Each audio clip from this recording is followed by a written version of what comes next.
Hello learners, welcome back to my YouTube channel. आज हम general science का last portion पढ़ने वाले हैं जो कि हमारे JKSSB एग्ज़ाम्स में आता है। जो मेरा लेक्चर फर्स्ट टाइम देख रहा है उसे मैं बता दूं कि हम जनरल साइंस पोर्शन जो कि JKSSB एग्ज़ाम में आता है वो कवर कर रहे थे। ऑलमोस्ट हमने सारा ही सिलेबस जनरल साइंस का कवर कर दिया। आज का हमारा टॉपिक लास्ट है जो कि है इन्वायरमेंट पोल्यूशन। उसके साथ हमें बताना है ozone layer, environment pollution. Environment pollution क्या है? इन्वायरमेंट पोल्यूशन कोई भी अनडिज़ायरेबल चेंज जब इन्वायरमेंट की फ़िज़िकल कंडीशन में, केमिकल कंडीशन में, बायोलॉजिकल कंडीशन में होता है उसे हम कहते हैं कि इन्वायरमेंट जो है हमारा पोल्यूटेड हो गया है। इन्वायरमेंट पोल्यूट करने को जो हार्मफुल सब्सटेंसेस होते हैं उन्हें हम कहते हैं पोल्यूटेंट्स। जो हमारे इन्वायरमेंट को पोल्यूट करते हैं उसे हम कहते हैं पोल्यूटेंट्स। पोल्यूटेंट्स ऐसे सब्सटेंसेस हैं जो कि हमारे इन्वायरमेंट को कंटामिनेट करते हैं और हार्म करते हैं लिविंग ऑर्गेनिजम्स को। पोल्यूटेंट कई तरह के होते हैं। पोल्यूटेंट हमारे बायोडिग्रेडेबल पोल्यूटेंट होते हैं, नॉन बायोडिग्रेडेबल पोल्यूटेंट होते हैं, प्राइमरी पोल्यूटेंट्स होते हैं, सेकेंडरी पोल्यूटेंट होते हैं, नेचुरल सोर्स से पोल्यूटेंट निकलते हैं जैसे वॉल्केनिक इरप्शन से, फॉरेस्ट फायर से, ह्यूमन मेड सोर्सेज से भी निकलते हैं पोल्यूटेंट जैसे इंडस्ट्री से, डोमेस्टिक वेस्ट से, हम अपनी व्हीकल से निकालते हैं, एग्रीकल्चर से, माइनिंग से। तो इन सब से जो वेस्ट निकलता है उसे हम बोलते हैं मेड पोल्यूटेंट। इनका इफेक्ट क्या होता है ऑर्गेनिजम्स पे? अगर हम ह्यूमंस की बात करें तो पोल्यूटेंट का इफेक्ट होता है, अस्थमा होता है ह्यूमन ऑर्गेनिजम्स को, डिजीज़ होती हैं, lung disease, skin disease, cancer, hearing loss, waterborne disease होते हैं पोल्यूटेंट से। अगर हम प्लांट्स की बात करें तो फोटोसिंथेसिस रिड्यूस हो जाता है। जब आप देखोगे आगे हम पढ़ेंगे वाटर पोल्यूशन में कि यूट्रोफिकेशन एक प्रोसेस है, उसमें क्या होता है कि एल्गी की डिपोजिशन हो जाती है वाटर बॉडीज़ में, जिसकी वजह से जो भी अंदर वाटर बॉडी प्लांट्स या एनिमल्स जितने हैं वो डेड हो जाते हैं। तो येलिंग ऑफ लीव हो जाती है, रिड्यूसिंग क्रॉप यील्ड। एनिमल्स की बात करें तो उनमें पॉइजनिंग हो जाती है, रिप्रोडक्टिव उनमें प्रॉब्लम्स हो जाती हैं, डेथ ऑफ एक्वेटिक ऑर्गेनिज्म मैंने आपको यहाँ बताया कि एक्वेट्रॉपिफिकेशन में। इन्वायरमेंट में देखें तो पोल्यूटेंट की वजह से ग्लोबल वार्मिंग हो जाती है, ओजोन की डिप्लेशन हो जाती है। आप देखो क्लोरोफ्लोरोकार्बन है, एसिड रेन होती है, क्लाइमेट चेंज होता है, लॉस ऑफ बायोडाइवर्सिटी होता है। तो ये सब क्या है हमारे पोल्यूटेंट्स। जैसे देखिए स्मोक है, ये क्या करता है हमारे एयर को पोल्यूट करता है। प्लास्टिक है हमारे सॉइल को, हमारे वाटर को पोल्यूट करता है। पेस्टिसाइड हैं जो हमारे सॉइल और वाटर को पोल्यूट करते हैं। सीवेज जो है हमारे वाटर को पोल्यूट करते हैं। व्हीकल से जो भी धुआं वगैरह निकलता है वो एयर में पोल्यूट करता है। नॉइज़ क्या है? Noise pollutant. तो ये डिफरेंट डिफरेंट टाइप्स के पोल्यूटेंट हैं। देखिए एयर पोल्यूशन किस तरह इंडस्ट्रीज से इनकी ये देखो धुआं निकल रहा है, तो इन्वायरमेंट हमारा पोल्यूट हो रहा है। देखो गाड़ियों से धुआं निकल रहा है, ठीक है। वाटर में देखो कैसे हम अपनी जो सीवेज हैं, जो केमिकल हैं, इंडस्ट्रियल वेस्ट हैं, यहाँ पे में डंप कर रहे हैं। सॉइल पोल्यूशन देखो, प्लास्टिक हम फेंक रहे हैं, पेस्टिसाइड फेंक रहे हैं, फर्टिलाइज़र फेंक रहे हैं, इंडस्ट्रियल वेस्ट फेंक। नॉइज़ पोल्यूशन देखिए, व्हीकल, लाउड स्पीकर, मशीन, अगर कोई भी कंस्ट्रक्शन एक्टिविटी है उससे भी नॉइज़ पोल्यूशन होता है। प्लास्टिक का देखिए मैंने आपको पहले ही बता दिया, एक्सेसिव यूज़ ऑफ प्लास्टिक जब होता है, फिर उसका अगर इम्प्रॉपर आप डिस्पोजल करते हो इस तरह, तो lead to plastic pollution. Thermal pollution जैसे हॉट वाटर में जो इंडस्ट्रीज़ हैं, इसी इंडस्ट्रीज है, हॉट वाटर में इनका क्या होता है, डिस्चार्ज होता है, वाटर पोल्यूट हो जाए। कितने तरह का है पोल्यूशन, एयर पोल्यूशन भी होता है, वाटर पोल्यूशन भी होता है, सॉइल पोल्यूशन भी होता है, नॉइज़ पोल्यूशन भी होता है। अगर एयर में पोल्यूशन हो रहा है तो उसको हम क्या कहेंगे? एयर का पोल्यूशन है। पानी में अगर कोई पानी पोल्यूट हो रहा है तो हम कहेंगे पानी का पोल्यूशन है। सॉइल को पोल्यूशन हो रहा है तो हम कहेंगे सॉइल का पोल्यूशन है। नॉइज़ में कोई पोल्यूशन, नॉइज़ अगर बहुत ज़्यादा हो रही है, जो हमारी कैपेबल डेसिबल से ज़्यादा अगर साउंड क्रिएट हो रही है तो हम क्या कहेंगे कि अब क्या है? नॉइज़ पोल्यूशन है। अगर मैं ऐसे पहले पढ़े एयर पोल्यूशन, एयर पोल्यूशन क्या है?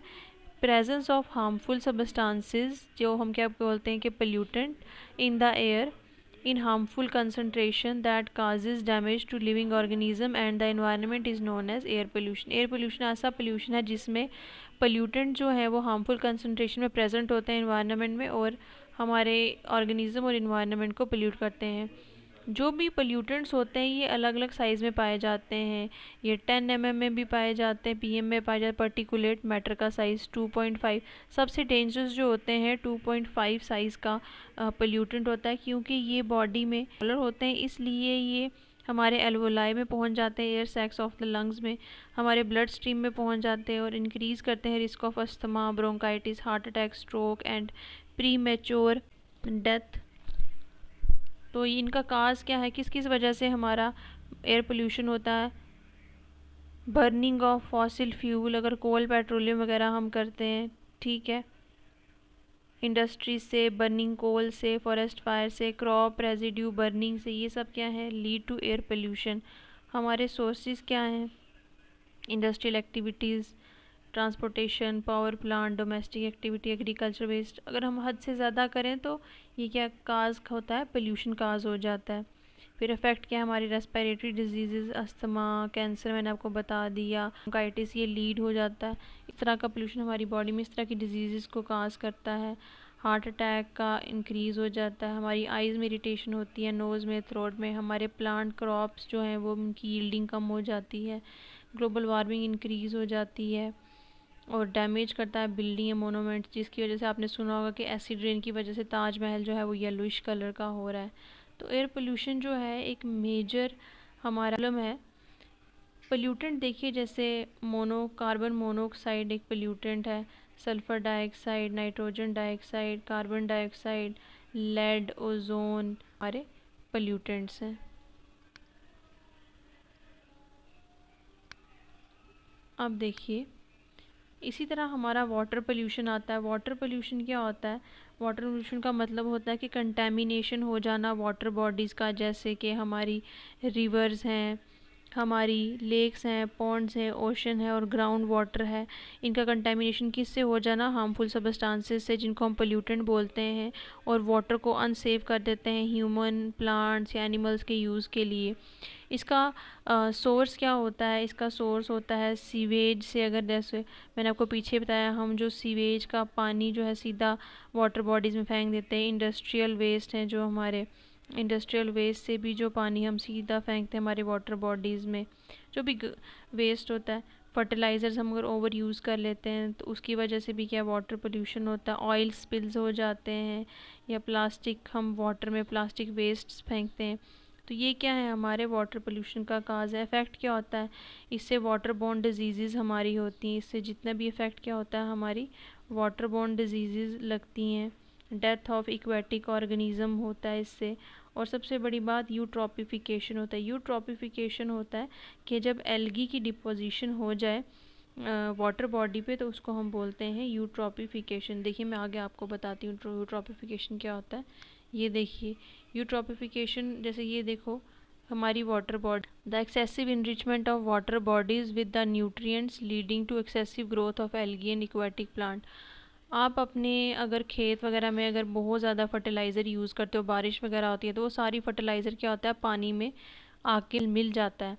तो एग्रीकल्चर, अगर आप फर्टिलाइज़र वगैरह यूज़ करते हो, वो जितनी पानी के साथ बह के कहाँ जाती है, हमारी नियर बाय वाटर बॉडीज़ में, सीवेज है या वेस्ट वाटर है, उसमें जितने भी न्यूट्रिएंट्स लिखते हैं वो वाटर बॉडीज़ में आ जाते हैं। डिटर्जेंट में अगर फॉस्फेट है, वो हमारे वाटर बॉडीज़ में आ जाते हैं। इंडस्ट्रियल डिस्चार्ज है, सॉइल इरोजन, ये सब क्या काजेज़ हैं, जितने भी न्यूट्रिएंट्स हैं जो, जैसे ये साफ़ पानी है, अब जब न्यूट्रिएंट्स यहाँ भर जाएंगे, ये एल्गी की ग्रोथ हो जाएगी। जब एल्गी की काफ़ी ग्रोथ हो जाएगी, तो ये देखिए हमारा पानी जो है वो कैसे एल्गल ब्लूम्स यहाँ बन जाएंगे।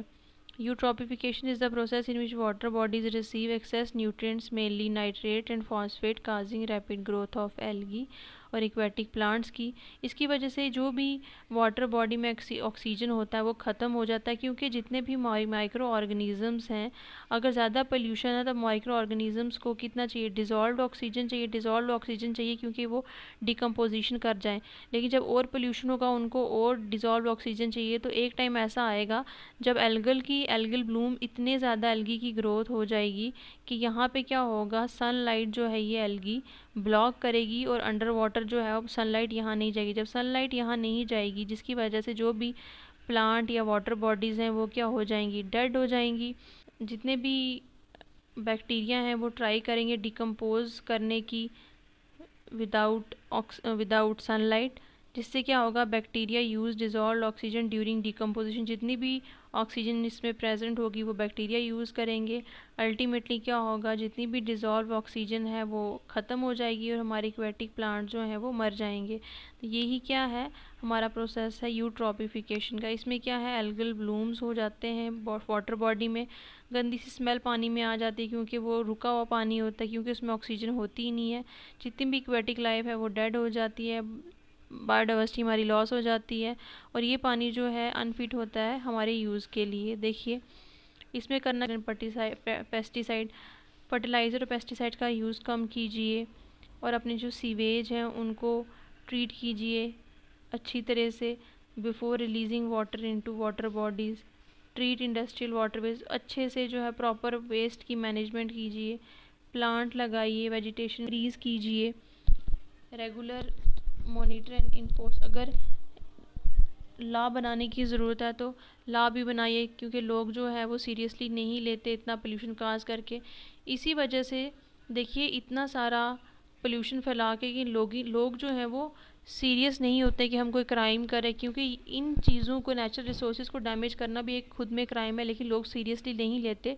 फिर बाद में क्या किया, हमारे लॉज आए, इन्फोर्स किए गए कि लोग जो है वो हमारी इन्वायरमेंट की कदर करें, इसकी इम्पोर्टेंस समझें। इसलिए कुछ लॉज हैं और एग्रीमेंट हैं जो एयर पोल्यूशन से रिलेटेड हैं। 1981 में एक लॉ आया जिसको बोलते हैं air prevention and control act, जिसके अंडर क्या हुआ कि हमने क्या करना था, प्रिवेंट करना था, कंट्रोल करना था और रिड्यूस करना था एयर पोल्यूशन में। इसमें दो बॉडीज़ बनाएगी, सेंट्रल लेवल पे और स्टेट लेवल पे। सेंट्रल लेवल पे बनाएगी पोल्यूशन कंट्रोल बोर्ड, और स्टेट लेवल पे बनाएगी state pollution control board. Industries जो है उनको कंसेंट लेना पड़ेगा इन बॉडीज़ से, अगर वो कुछ भी पोल्यूशन काज करती हैं, कुछ भी काम करती हैं, तो पहले इन बॉडीज़ से कंसेंट लेना पड़ेगा। और बोर्ड जो है इंस्पेक्ट कर सकते हैं जो भी एरियाज़ में इंडस्ट्री लगी होंगी, मॉनिटर कर सकते हैं कितनी वो एमिशन रिलीज़ करें एनवायरनमेंट में, और अगर एक्सेस ऑफ पोल्यूशन काज करें तो उन पर क्या करें, पेनल्टीज़ उन पर लगाएं। फिर क्या आया, 1987 में इसी लॉ को और मजबूत करने के लिए आया air prevention and control of pollution amendment act 1987। इसकी वजह से क्या हुआ, इस एक्ट को जो है वो और मजबूती मिल गई। बाय बोर्ड जो था पोल्यूशन का, उसको और ज़्यादा पावर्स दे दी गई कि वो पेनल्टीज़ लगाए। अगर आपने मान लीजिए कोई भी इंडस्ट्री है, उस इंडस्ट्री को बोला कि आप इससे ज़्यादा मिशन नहीं करोगे, लेकिन अगर वो ज़्यादा मिशन करिए तो उस पर क्या करें, आप पेनल्टीज़ लगाएं कि आप वायलेट किया है। और इसमें और क्या होता है, अगर आपकी बात नहीं मान रहे, ज़्यादा पोल्यूशन काज करें कुछ इंडस्ट्रीज़, तो आप उन इंडस्ट्रीज़ को क्या कर सकते हो, बैन लगा सकते हो, उनको क्लोजर, आप उनको क्लोज भी कर सकते हो। इसमें पावर दी गई बोर्ड को कि allow closure of polluting industries and disconnection of electricity और वाटर सप्लाई। फिर आया 1986 में भोपाल में, मध्य प्रदेश जो है वो, मध्य प्रदेश की कैपिटल है भोपाल, यहाँ पे गैस ट्रेजेडी हुई। उसके बाद यहाँ पे एक आया लॉ इन्वायरमेंट प्रोटेक्शन एक्ट 1986 का दिन जो है वो कानून को सख्त करते गए यहाँ पे, और लेजिस्लेशन प्रोटेक्शन इन्वायरमेंट को और प्रोटेक्ट करने के लिए, और सेंट्रल गवर्नमेंट थी to set emission standards cover air pollution water. ठीक है, कितना आप एमिशन जो है वो एरिया में रिलीज़ कर सकते हैं, एक स्टैंडर्ड सेट किया गया। फिर आता है नेशनल ग्रीन ट्रिब्यूनल 2010 में। इससे क्या हुआ कि हमने सेटअप किए नेशनल ग्रीन ट्रिब्यूनल, जो कि प्रोवाइड करते थे speedy disposal of environment cases. ठीक है, जो भी इन्वायरमेंट के केसेस, देखिए हमारे कोर्ट में ऑलरेडी इतने पेंडिंग केसेस हैं हमारे कोर्ट में कि हर कोर्ट केस अगर हमारे कोर्ट्स में ही जाता रहे तो उसको काफ़ी टाइम लग जाएगा इंसाफ मिलने में। इसलिए हमने क्या किया, हमने नेशनल ग्रीन ट्रिब्यूनल्स बनाए जहाँ पे इन्वायरमेंट के जितने भी केसेस थे वो जल्दी से जल्दी सॉल्व किए जाएं। तो provide speedy disposal of environment cases, ठीक है, can impose कंपनसेशंस restoration measures for pollution damage. इसमें क्या, अगर कोई भी डैमेज किसी इंडस्ट्री के थ्रू हुआ है उस एरिया में, तो वहाँ पे उनको कंपनसेशन देना पड़ेगा, रिस्टोर करना पड़ेगा एयर पोल्यूशन को, जैसे कार्बन डाइऑक्साइड को कम करें रिलीज, उसमें प्लांटेशन करें, बड़े मेजर्स आ जाते हैं, कार्बन सिंक वगैरह। अब देखिए ओजोन लेयर। ओजोन लेयर क्या है, हमारी इन्वायरमेंट की कुछ लेयर्स हैं, जैसे फर्स्ट लेयर है हमारी, उसे हम बोलते हैं ट्रोपोस्फेयर। फर्स्ट लेयर क्या है, ट्रोपोस्फेयर। सेकंड लेयर है हमारी, उसे हम बोलते हैं स्ट्रेटोस्फेयर। थर्ड लेयर है हमारी मीजोस्फेयर। फोर्थ लेयर है हमारी थर्मोस्फेयर। और लास्ट लेयर है हमारी एक्सोस्फेयर। जो सबसे डाउन लेयर है वो, उसका डिस्टेंस कितना है 0 से 12 किलोमीटर, और स्ट्रेटोस्फेयर का डिस्टेंस कितना है 12 से 50 किलोमीटर। यहाँ पे जो है हमारी ओजोन लेयर प्रेजेंट होती है। अब ओजोन लेयर क्या होती है, ओजोन लेयर यहाँ पे लिखा देखो, ozone layer is the layer present in the stratosphere containing a high concentration of ozone. इसमें ओजोन की काफ़ी ज़्यादा कंसनट्रेशन होती है। कौन सी लेयर पे, स्ट्रेटोस्फेयर में।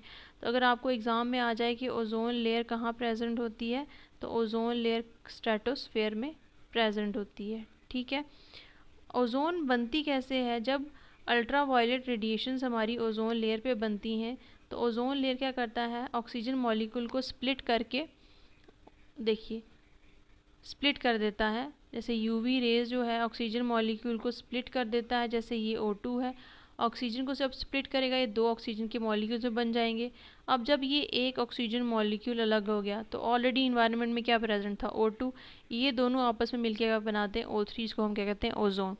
ओजोन की डिप्लीशन कैसे होती है, ओजोन की डिप्लीशन का मतलब है कि ओजोन लेयर का पतला होना due to the destruction of molecules. Cause क्या है इसमें, क्लोरोफ्लोरोकार्बन जब इन्वायरमेंट में रिलीज़ होते हैं, सबसे बड़े मेजर काज हैं ओजोन की डिप्लीशन में। अदर काजेज जैसे हेलोन है, कार्बन टेट्राक्लोराइड है, मिथाइल ब्रोमाइड, ये भी क्या काजेज हैं, ओजोन डिप्लेशन के काजेज हैं। होता क्या है, देखिए सबसे पहले ओजोन कहाँ देखा गया था, ओजोन जो है अंटार्कटिका में देखा गया था ड्यूरिंग सितंबर एंड अक्टूबर। ये देखिए, तो अगर आपको कोई पूछे कि ओजोन होल सबसे पहले कहाँ देखा गया था, तो अंटार्कटिका में देखा गया था। ठीक है। इसमें मैंने आपको बता दिया कि इसमें होता क्या है, यूवी रेज जो हैं वो क्लोरोफ्लोरोकार्बन को तोड़ते हैं। जैसे क्लोरोफ्लोरोकार्बन है, उसमें क्लोरीन एटम निकलता है, और ये जो एक क्लोरीन एटम है जब ओजोन के साथ मिलता है, तो ये थाउजेंड्स ऑफ ओजोन मॉलिक्यूल्स को डिस्ट्रॉय कर देता है। ठीक है। तो हमें इसमें मेन ज़रूरत क्या है करने की, बैन किया जाए क्लोरोफ्लोरोकार्बन्स को, इन्वायरमेंट फ्रेंडली रेफ्रिजरेटर्स यूज़ किए जाएँ, रिड्यूस्ड जो हम स्प्रेज यूज़ करते हैं उनका यूज़ कम किया जाए।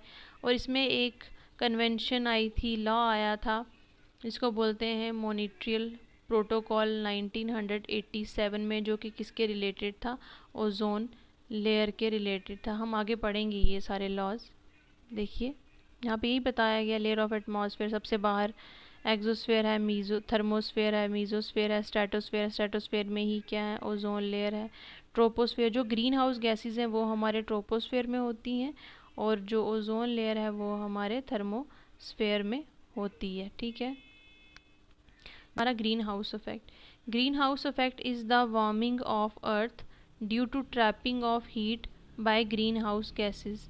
देखिए ये सन है, जब सन से हमारी रेज़ हमारे अर्थ में पड़ती हैं, अब अर्थ में हमारा क्या है, एटमॉस्फेयर है, जब ये rays going back away from the earth, तो इस एटमॉस्फेयर की लेयर की वजह से ये यहाँ पे क्या हो जाती हैं, इनकी हीट जो है वो ट्रैप हो जाती है, जिस वजह से क्या होता है, ये जब हमारे अर्थ को ये वार्म रखने में मदद करना है। लेकिन अगर देखो, अगर ये वाली जो गैसेस हैं ये हमारे इन्वायरमेंट के लिए यूज़फुल हैं, क्योंकि अगर ये गैसेस प्रेजेंट ना हो तो हमारे इन्वायरमेंट का टेम्परेचर बहुत ज़्यादा डाउन चला जाए और हमारी अर्थ जो बहुत ज़्यादा कोल्ड हो जाए।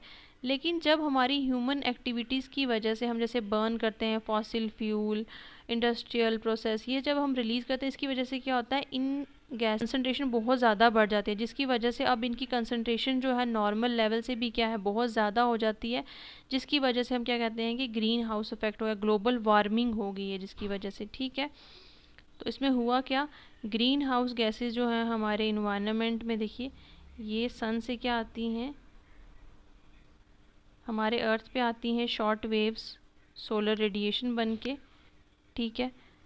और देखिए ये कार्बन डाइऑक्साइड है, मीथेन है, ये सब जब वापस जा रही होती हैं तो ट्रैप कर ली जाती है एटमॉस्फेयर की वजह से, जिससे हमारा एटमॉस्फेयर क्या है, थोड़ा हीटअप हो जाता है। ठीक है।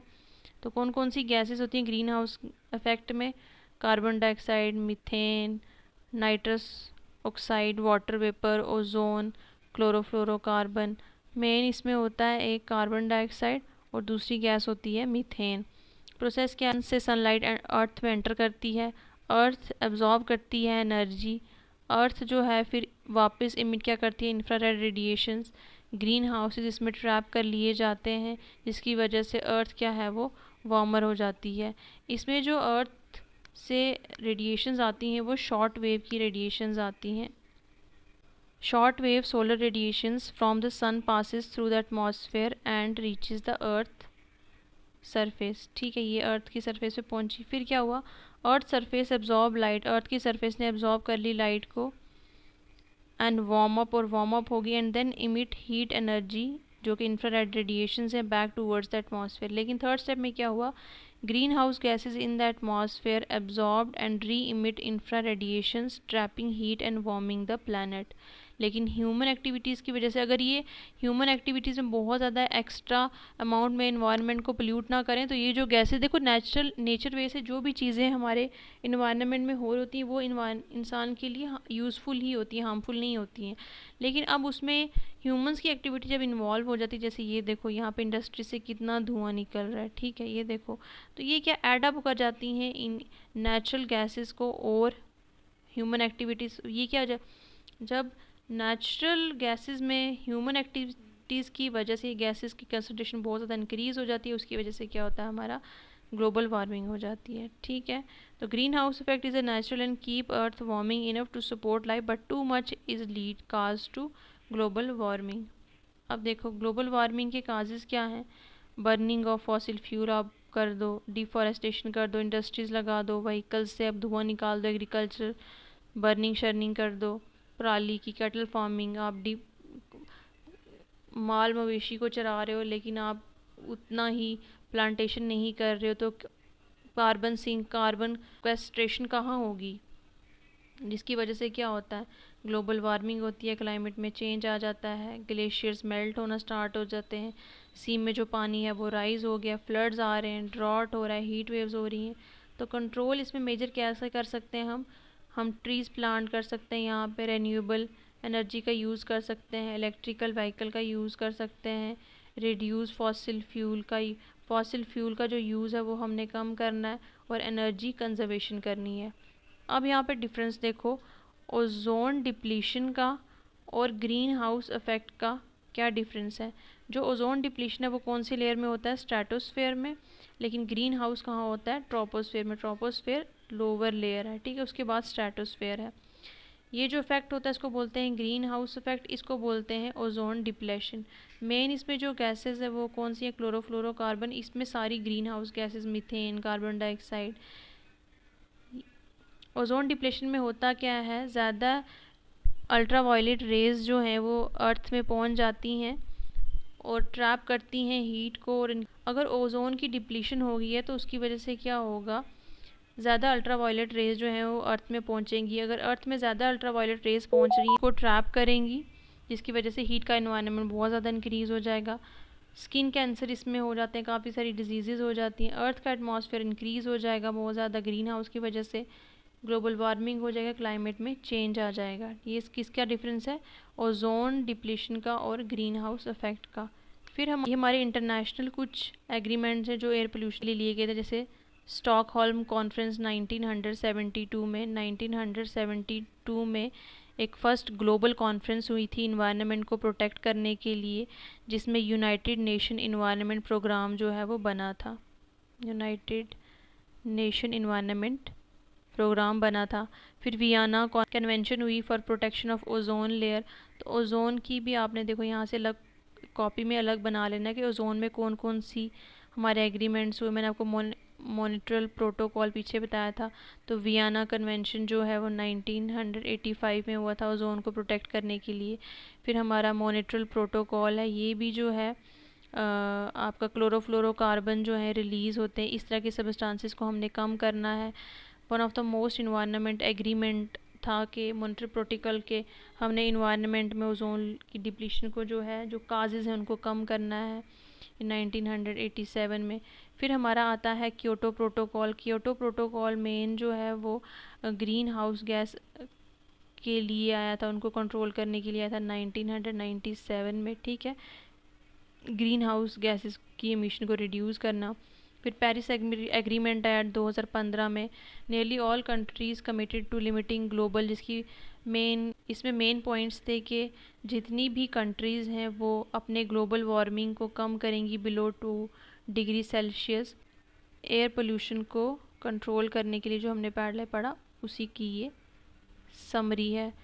एयर एक्ट आया, फिर एयर एक्ट में अमेंडमेंट आया, एनवायरनमेंट प्रोटेक्शन एक्ट आया, ग्रीन ट्रिब्यूनल आया, स्कॉट हॉल्म कॉन्फ्रेंस आई, वियना कन्वेंशन आई, मॉन्ट्रियल प्रोटोकॉल आया, क्योटो प्रोटोकॉल आया, पेरिस एग्रीमेंट आया, ठीक है। तो ये सब आपने याद देखो, ये ओजोन लेयर में है, वियना, मॉन्ट्रियल प्रोटोकॉल, ठीक है। ग्रीन हाउस इफेक्ट जो है क्योटो प्रोटोकॉल के लिए आई थी। इसी तरह हमारा वाटर पोल्यूशन भी है। वाटर पोल्यूशन में हमारे कौन कौन से एक्ट आए थे? Water prevention and control act 1974। इसका मेन क्या था ऑब्जेक्टिव? ये पहला लॉ था इंडिया में वाटर पोल्यूशन को कंट्रोल करने के लिए। इसके मेन ऑब्जेक्टिव क्या थे? कि वाटर पोल्यूशन को कंट्रोल करना है सेंट्रल और स्टेट लेवल पे, जिसको बोलते हैं सेंट्रल पोल्यूशन कंट्रोल बोर्ड, और स्टेट लेवल पे स्टेट पोल्यूशन कंट्रोल बोर्ड। जो स्टार्टिंग में एयर पोल्यूशन को कंट्रोल करने के लिए कहता ना, सेम कुछ चीज़ें वही हैं, बस आपने ईयर याद रखना है, ठीक है। इसमें क्या है, जो भी इंडस्ट्रीज़ को परमिशन लेनी पड़ेगी, इसमें डिस्चार्ज फेंकने से पहले उनको परमिशन लेनी पड़ेगी इंडस्ट्रीज़ को, में जो वाटर की क्वालिटी है वो मेंटेन रहे। फिर water prevention and control of pollution cess होता है कि टैक्स पे टैक्स लगना 1977 पे आया।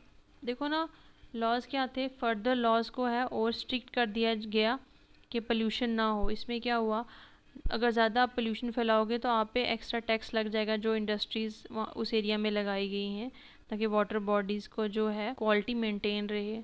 एनवायरनमेंट प्रोटेक्शन एक्ट 1986 आया, जिसमें भोपाल गैस ट्रेजेडी हुई। ये सब चीज़ें मैंने आपको बता दी। अब आपको लिंक करना आना चाहिए कि कौन कौन सा लॉ हमने लिंक करना है। नेशनल ग्रीन ट्रिब्यूनल 2010, ये भी मैंने आपको बता दी। ये सब जो है रिलेटेड, ये नहीं कि ये नेशनल ग्रीन ट्रिब्यूनल सिर्फ एयर पोल्यूशन के लिए आया था, या गैस प्रोटेक्शन एक्ट जो है भोपाल में हुई 1980, वो सिर्फ एयर पोल्यूशन के लिए नहीं। ये सब जो है मिलजुल के जो लॉ बनाए जाते हैं कि एनवायरनमेंट में पोल्यूशन कम हो, ठीक है। नेक्स्ट हमारे इम्पॉर्टेंट कन्वेंशंस थे वाटर पोल्यूशन के रिलेटेड। रामसर कन्वेंशन बनाएगी। इसमें क्या हमने करना था, कंजर्व करना था वेट लैंड्स को और उनका अच्छी तरह से यूज़ करना था। वेट लैंड्स को पोल्यूशन फ्री करना था, उनको प्रोटेक्ट करना था डिग्रेडेशन से, वो ख़राब ना हो जाएं। फिर स्कॉट हॉल्म कॉन्फ्रेंस में भी देखो, ये पहले भी हुई है आपकी, ठीक है, 1972 में ये हुई थी। तो इसमें ये नहीं है कि सिर्फ एयर पोल्यूशन के लिए हुआ, ये सब आपस में लिंक्ड होती हैं। इसमें क्या था कि प्रोटेक्ट करना आपने इन्वायरमेंट को, इंक्लूडिंग पोल्यूशन नहीं करना, पानी में वाटर पोल्यूशन को भी आपने कंट्रोल करना है। नेक्स्ट हमारी रियो अर्थ समिट आए, ठीक है, ये हमारी यूनाइटेड नेशन कॉन्फ्रेंस हुई थी इन्वायरमेंट और डेवलपमेंट में, ठीक है, ये हमारे 1992 में हुई थी, ठीक है।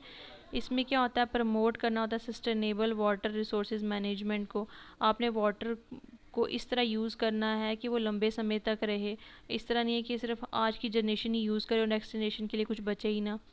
तो एजेंडा क्या था, 21 for protecting fresh water resources, ठीक है। तो ये सारे लॉ जो हैं वही रिपीट कर दिए गए हैं। इसी तरह हमारा सॉइल पोल्यूशन है। सॉइल कंटेमिनेशन जब हम सॉइल में देखते हैं अनवांटेड, तो वो क्या लीड करती है, सॉइल पोल्यूशन। जैसे domestic sewage, industrial influent, plastic waste, ये सब क्या है, अफेक्ट करते हैं हमारे सॉइल को। तो इसमें भी इसको प्रोटेक्ट करने के लिए लॉ आया, एनवायरनमेंट प्रोटेक्शन एक्ट 1986। अब आपको भोपाल गैस ट्रेजेडी याद होगी 1986 में। तो ये अलग अलग लॉ आए। इन्वायरमेंटल प्रोटेक्शन एक्ट आया 1986 में। इसके अकॉर्डिंगली क्या करना था, मेन लॉ जो था कि सॉइल के पोल्यूशन को कंट्रोल करना है। फिर हैज़ार्ड्स वेस्ट रूल, जो भी आप गंदगी फेंकते हो, 2016 में रूल बना, ठीक है, कि सेफ़ मैनेजमेंट करना है हैज़ार्ड वेस्ट की। सॉलिड वेस्ट मैनेजमेंट रूल आया 2016 में। प्लास्टिक मैनेजमेंट रूल आया। इनको इस तरह, मतलब प्लास्टिक नहीं फेंकना, सॉलिड को आपने कहीं भी सॉलिड वेस्ट को ऐसे नहीं फेंक देना। फिर काफ़ी सारे रूल आए सॉइल पोल्यूशन को कंट्रोल करने के लिए। फिर हमारा आता है नॉइज़ पोल्यूशन को कंट्रोल करने के लिए। नॉइज़ पोल्यूशन कंट्रोल करने के हमारे पास क्या क्या एक्ट आए, environmental protection act 1986, noise pollution regulation control and rules 2000, 1981 में जो ऑलरेडी पिछले रूल्स बढ़ा दिए गए, नेशनल ग्रीन ट्रिब्यूनल मैंने आपको बता दिया है, ठीक है। इसमें मेन क्या थे, नॉइज़ को कंट्रोल करना है। फिर नेक्स्ट जितने भी लॉ आते रहे उनमें जो है स्ट्रिक्ट रूल्स और लागू होते हैं। जैसे ये देखिए noise pollution regulation and control rules जो आया 2000 में, इसने क्या किया और प्रोटेक्ट कर दिया 1986 के रूल को। इसमें क्या हुआ बताया गया कि आपने कब कब जो है लाउड स्पीकर का यूज़ करना है, कौन से टाइमिंग में बता दिया, नाइट टाइम ने आपने कब तक यूज़ करना है, ठीक है, और लाउड स्पीकर को कौन कौन से एरिया में प्रोहिबिटेड है, ठीक है। ये सब चीज़ें यहाँ पे लिख दी गई। एयर प्रिवेंशन एक्ट आया, ठीक है, ग्रीन, ये मैंने पीछे बता दिया। इसमें इंटरनेशनल कॉन्फ्रेंस कौन थी स्टॉकहोम कॉन्फ्रेंस। अब देखिए कभी कभी क्वेश्चन आता है पेपर में कि कितना डेसिबल जो है वो हम साउंड जो है अपने कानों तक सुन सकते हैं। 0 डेसिबल में थ्रेशोल्ड ऑफ हेयरिंग, इतना 30 से 40 तक जो है क्वाइट एंड कंफर्टेबल साउंड हम सुन सकते हैं। 50 से 60 डेसिबल हो तो हम नॉर्मल कन्वर्सेशन कर सकते हैं। 70 डेसिबल और अबव हो तो वो क्या होता है, हमारे कानों के लिए इरिटेशन करना स्टार्ट कर देता है। और अबव 85 हुआ तो क्या होता है, हमारे कानों में बहुत प्रॉब्लम होता है, हेयरिंग प्रॉब्लम हो जाती है। 120 डेसिबल हुआ तो हमें कानों में इतना ज़्यादा पेन हो जाता है कि हमारी क्षमता नहीं होती अब पेन को सहने के लिए। तो अबव 140 वो तो हेयरिंग डैमेज ही कर देता है, ठीक है। ये वही से रिपीट है। तो थैंक यू सो मच आज के लेक्चर को सुनने के लिए। आई होप आपका जो जनरल साइंस का पोर्शन है हमारा कंप्लीट हो गया। आप इसके MCQ सॉल्व कीजिए और देखिए इतना कोई टफ़ नहीं था, सॉल्व कीजिए, आपके आई होप सारे जो हैं वो क्वेश्चन सॉल्व हो जाएंगे। अगर आपको मेरा लेक्चर अच्छा लगता है तो प्लीज़ मेरे चैनल को सब्सक्राइब कीजिए, मेरी वीडियो को लाइक कर दीजिएगा। Thank you so much.